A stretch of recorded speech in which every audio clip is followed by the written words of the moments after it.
हमारे साथ बातचीत करने के लिए मौजूद है उत्तर प्रदेश सरकार के मंत्री और निषाद पार्टी के अध्यक्ष संजय निषाद जी। सर, आज कैबिनेट की बैठक बुलाई गई थी, क्या कुछ निर्देश दिए गए और आपके विभाग को क्या कुछ? देखिए, मैं तो धन्यवाद दूंगा और बधाई दूंगा माननीय योगी जी को कि वो हम लोगों के मार्गदर्शक हैं। उनके नेतृत्व में उत्तर प्रदेश सर्वोत्तम प्रदेश बन रहा। जो बीमारू प्रदेश था अब वो विकास प्रदेश बन गया है। उसके लिए और विकसित हो, $1 ट्रिलियन इकोनॉमिक में हमने लक्ष्य निर्धारित किया वो पूरा हो। जो हम लगभग अर्थव्यवस्था में दूसरे नंबर पर हम 1 नंबर पर आ जाएं, उसके लिए निश्चित रूप से जो हमारी नीतियाँ समाज के प्रदेश के विकास में रुकावट है उसे हम लोग हटाएंगे, उसे नई चीज़ें लाने की व्यवस्था की गई है। तो ढेर सारे ऐसे बदलाव ला गए, जैसे परिवहन विभाग में बसों को रुकने की जगह नहीं थे हम, क्योंकि देखिए कि अभिभावक जो है जनता के पैसे, जनता के भविष्य के, प्रदेश के विकास के अभिभावक के रूप में योगी जी हैं। तो ऐसे में लोगों को दिक्कतें हो रही थी, तो बस खड़ा करने के लिए आज नीति नहीं थी। नगर निगमों में कोई पार्किंग की व्यवस्था नहीं थी, लोग बहुत परेशान होते थे, उसके लिए नीति नहीं थी। जो आज के दिन में बिजली की समस्या थी, उसके लिए हम लोग आत्मनिर्भर बनने के लिए तक कुछ और जल्दी हम लोग काम पूरा हो जाए, उसमें कम जल्दी हम लोग उत्तर प्रदेश सर्वोत्तम प्रदेश बने। तमाम डाटा के लिए नहीं था, तो ऐसे में आज एक तो विकास के लिए कर्मचारियों के जो हमारे ट्रांसफ़र की जो नियमावली थी वो भी आज पास हुई है।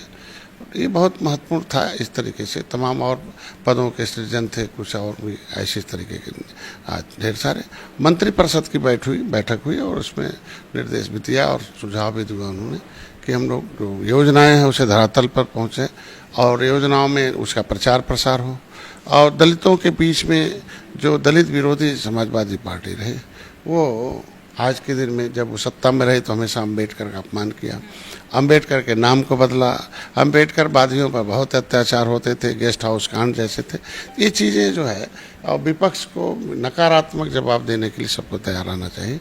ये सब चीज़ों पर चर्चा हुई है और जो हमारे कार्य योजनाएँ हैं वो जो जल्दी से मंजूर किए जाएँ, उसे लागू किए जाएँ, जिससे कि विकास जो है जल्दी से हो जाए और जितने बजट हैं उसे पूर्ण रूप से खर्च किए जाएँ। कल से मॉक ड्रिलिंग होनी है और ऐसे में मॉक ड्रिलिंग को लेकर क्या कुछ निर्देश दिया गया आप लोगों को, क्या कुछ बातचीत हुई? वहाँ तो ऐसा नहीं हुआ, लेकिन यह है कि मैं मोदी जी को धन्यवाद दूंगा कि अब जिस तरीके से उनका मोदी है तो मुमकिन है कि जो इसमें शामिल होंगे पहलगाम में वो निश्चित रूप से वो चिन्हित हो गए हैं। अब उनको चूँकि भाई देखो ये बुद्ध का देश है, युद्ध नहीं, और युद्ध थोपा जाता है तो पीछे में नहीं आते, तो इसमें कुछ अशुद्ध लोग आ जाते हैं, तो अशुद्ध लोगों की वजह से युद्ध लड़ना पड़ रहा है। तो वो जो अशुद्ध लोग हैं उन्हें चिन्हित किया जा रहा है और निश्चित रूप से उसके लिए तो प्रिवेंशन बेटर देन क्योर है। अब हम लोग कम से कम इस चीज़ के लिए आगे बढ़ेंगे कि कोई इस तरीके की घटना होती है तो पहले सतर्कता जरूरी है। क्योंकि केंद्र सरकार ने जाति जनगणना को मंजूरी दे दी है, जाति जनगणना कराने का फैसला लिया है, ऐसे में तमाम विपक्षी पार्टियां कह रहे हैं कि हमारे मुद्दे हैं, चाहे राहुल गांधी को ले लीजिए, अखिलेश यादव कह रहे हैं पीडीए की जीत हुई है। ऐसे में आज बैठक में आप लोगों को कहा गया है कि जाइए, प्रवाह करिए, क्षेत्रों में जाइए और जाकर जो पिछड़े दलित वर्ग के लोग हैं उनको समझाइए इसके बारे में, ऐसा कुछ? देखिए, पहली बात तो विपक्ष जो कभी नहीं चाहता था कि इन जातियों का भला हो। जब तक ये सत्ता में रहते तब तक इनकी जाति याद नहीं आती है, इन्हें चंगू मंगू याद आते हैं। और ये लोग आज के दिन में जब वो ये चाहते ही नहीं है कि इन जातियों का विकास हो। सामाजिक न्याय समिति का रिपोर्ट कहती है कि लेदरमैन कब्जा कर लिया 23% में, मिल्कमैन ने 27%। ये फिर चाहते हैं, मोदी चाहते हैं कि इनका विकास हो, पिछड़ा वर्ग आयोग का गठन किया। अब ये विपक्ष के लोग चाहते हैं कि अब इतना चिल्ला लें कि जिससे कि हमारे कहने पर सरकार है, हमारे कहने पर सरकार है। अरे विपक्ष के कहने पर थोड़ी काम होता है, जो करना है तो मोदी ने वादा किया था पूरा करेंगे। तुम लोग जो काम सपा बसपा कांग्रेस नहीं कर पाई है उसे मोदी कर रहे हैं। तो ये चाहते हैं कि ऐसा हल्ला करो कि जो गुस्से में आ जाए, कह दें अरे हम जब करेंगे तो उसे विपक्ष को फायदा होगा, मत करें। इनको जनगणना न करनी, क्योंकि मैं जब आंदोलन शुरू किया जनगणना के लिए, भाई सेंसस मेडल 1961 के आधार पर ऐसा होना चाहिए, तो गोली मारा, 302 मल्ली बनाए तमाम। तो ये लोग ऐसा नहीं है, ये सब खाली प्रोपेगेंडा रचते हैं। जनगणना मोदी करा रहे हैं और निश्चित रूप से इसको आर्थिक और हाई टेक्नोलॉजी के होना चाहिए, क्योंकि इन लोगों को भरोसे रहेंगे तो ये लोग अपनी संख्या से ज़्यादा नौकरी में पता चला फिर वैसे ही गिन देंगे, जैसे बिहार में चारपाई पे बैठ के गिन गया। तो टेक्नोलॉजी का इस्तेमाल होना चाहिए और निश्चित रूप से जिसकी अर्थव्यवस्था सही हो गई हो उसे रोक कर, जिसके कुछ नहीं है उसे अवसर मिले। विपक्ष मजबूरी बता रहा है, कह रहा है बिहार चुनाव नज़दीक है, है, इसलिए जाति जनगणना कराने का मांग पहले से उठाया जा रहा, तो इसको मजबूरी में उठा लिया गया है, ले लिया गया फैसला। मजबूरी तो इन लोगों का चिल्लाना है, क्योंकि जब ये जातियां जागी और इन लोगों की आवाज़ बंद कर दिया विपक्ष का और सत्ता से बाहर कर दिया कि तुम लोग पिछड़ों के नेता नहीं हो, दलितों के नेता नहीं हो, आप लोग शोषितों वंचितों के नेता नहीं हो, जब उन लोगों ने इनकी आवाज़ बंद कर दिया सर और सत्ता से बाहर कर दिया, तब ये जातियाँ इनको याद आ रही, नहीं तो इनको कौन याद आता था। 30 साल से सत्ता में तो कभी याद नहीं आते रहे, कांग्रेस 70 साल से रही, याद आती रही। तो इस तरीके से नहीं है, तो आरोप है आज के दिन में मोदी जी जो आवश्यक है जनता के लिए, उन गरीबी दूर करने के लिए, विकास को ले जाने के लिए, वो उस क्रम में काम हो रहा है। अखिलेश यादव ने आज प्रेस कॉन्फ्रेंस के दौरान उन्होंने कहा कि जेपीएनआईसी को बेचा जा रहा है और जिस दाम में भारतीय जनता पार्टी की सरकार दूसरों को बेच रही है उसी रेट में हमें बेच दे, हम खरीदने के लिए तैयार हैं, हम चंदा बटोर के खरीद लेंगे उसे। अगर इन लोगों ने यही काम किया होता तो जनता इनको सत्ता से हटाती क्यों। आखिर क्या मिले कितनी बेच दिया, गन्ना मिले बेच दिया, सब बेचते, तो कोर्ट ने दखल दिया कितने लोगों को। गन्ना का मूल्य मांगने जाते थे तो डंडे खाते थे, गोली खाते थे। यही बिजली देख लो कैसे होती थी, किस तरीके से लोग रोज़ आंदोलन करते थे। हैं, पता चलता था कि दिन में बिजली आएगी, रात में आएगी, कब आएगी। तो इस तरीके से कुछ ही जिलों में आती थी। तो आज के दिन में कोई ऐसा क्षेत्र नहीं बाकी होगा। हमको लगता है कि 80% ऐसी परियोजनाएं होंगी, ऐसा विभाग होगा कि हम लोग पूरे देश में नंबर 1 हैं। तो आज इसीलिए है कि हम लोग काम कर रहे हैं। अखिलेश यादव ने ये भी कहा कि 27 के चुनाव में भारतीय जनता पार्टी की हार होने वाली है और सीएम योगी आदित्यनाथ यहाँ से जाने वाले हैं, तो उन्हें इज्जत देना ज़रूरी होगा। हम तो 2014 से देख रहा हूँ कि सपा के मुखिया जो भी कहते हैं वो उल्टा ही होता है।